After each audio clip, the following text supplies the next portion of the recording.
Legislation that would ease federal sentencing laws for some offenders clears its first major hurdle. Supporters say it will lead to lower incarceration rates. Opponents say it's soft on crime. Passing the law would also give a win to President Trump, who backs criminal justice reform.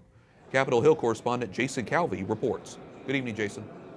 Good evening, Wyatt. This bill has overwhelming bipartisan support. 82 senators voted to move it forward. The bill would give judges more flexibility when sentencing federal drug criminals, and it bans the shackling of pregnant women, and it rewards some federal inmates for taking rehabilitation classes.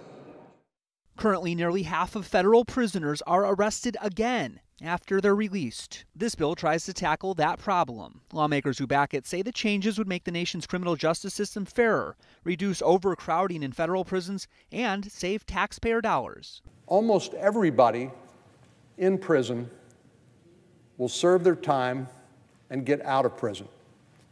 The question for us is, will they be better prepared to live life on the outside in a productive way? The bill follows the lead of states like Texas. Texas is now seeing its lowest crime rate since 1966. We want strong communities and institutions.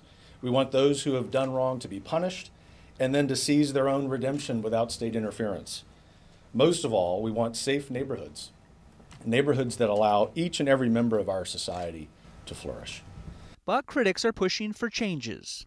This bill has more red flags than the Chinese embassy. Louisiana Republican John Kennedy tells me the legislation is based on a faulty premise. They're assuming that our sentences are all unjust, and they're going to fix it by giving virtually unfettered discretion to the bureaucracy to release whomever they want to. And I think that's backwards. Democrats say new proposals to the bill would unravel bipartisan support.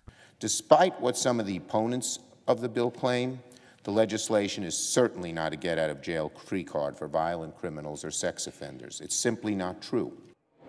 This bill would only apply to federal prisoners. They make up less than 10% of the country's prison population. President Trump persuaded the Senate Majority Leader to bring up this vote before Congress adjourns. The U.S. Bishops' Conference and Catholic Charities USA are urging lawmakers to pass the bill. Wyatt? So can we expect a vote before the Christmas recess?